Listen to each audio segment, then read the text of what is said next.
Clark the Shark, written by Bruce Hale and illustrated by Guy Francis. Hi guys, thanks for watching. This is one of my favorite books. In all the wide blue seas, in all the wide blue world, the top school for fish was Theodore Roosterfish Elementary.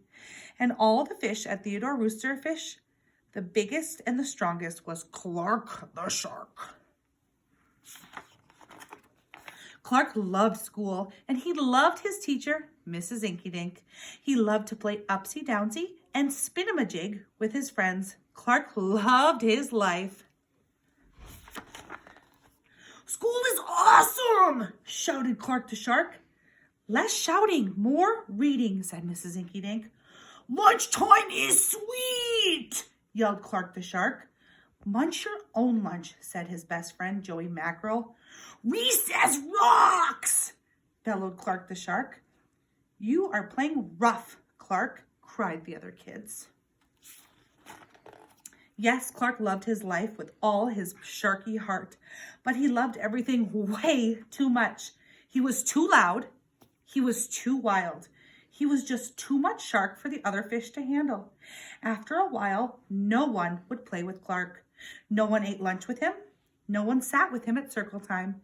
Even his best friend, Joey Mackerel, said, "Cool your jets, Clark. You're making me crazy." One day, Clark asked Mrs. Inkydink, "What's wrong with everyone?" Mrs. Inkydink patted his fin.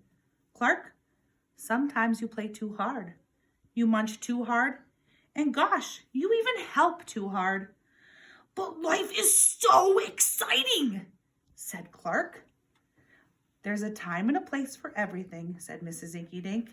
"And sometimes the rule is stay cool." At recess, Clark tried to stay cool, but he forgot the swing was he pushed the swing with too much zing. "Sorry," said Clark, "I forgot." "Yikes!" cried Joey Mackerel. At lunch, Clark tried to stay cool, but everything smelled so good that he munched a bunch of lunches. "Sorry," said Clark, "I forgot." "We're starving," said his friends. In class, Clark tried to stay cool, but a good book got him all shook up. "Now, Clark," said Mrs. Inkydink, "this isn't the time or the place. Tell me, what's the rule?" "Stay cool," said Clark. "Hey, that rhymes," he cried. Then Clark got a big idea in his sharky head. "Maybe if I make a rhyme, I'll remember every time," he thought. The next day, he put his plan to work. In class, when lessons got exciting, Clark wanted to bounce out of his seat. Instead, he told himself, "When teacher's talking, don't go walking." And what do you know? It worked. "Attaboy," said Mrs. Inkydink. Clark smiled. "Lessons are fun." At lunch, everything smelled so yummy. When Clark wanted to eat and never stop, he told himself, "Only munch your own lunch." And it worked again. "Way to go, Clark," said his friends. Clark grinned. "Lunch is fun." At playtime, Clark told himself, "Easy does it, that's the way. Then my friends will let me play." And playtime was fun. Once more, Clark loved his life. But then a shadow fell across the playground, a ginormous shadow with tentacles galore.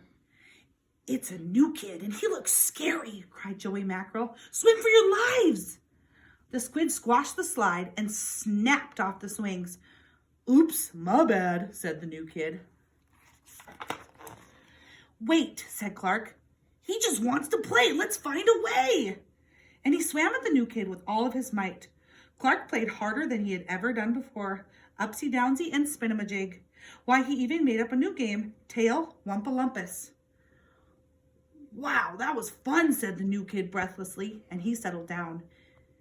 "If you want to come to school, you gotta stay cool," said Clark. "That's right, Clark," said Mrs. Inkydink, and thanks for taking care of our new classmate, Sid the Squid." Hooray for Clark the Shark! Everyone cheered. That night, Clark's mother asked, "What did you learn at school, dear?" "There's a time and place for everything," Clark said. "Sometimes you stay cool. But sometimes a shark's gotta do what a shark's gotta do." I hope you enjoyed this book. We miss you.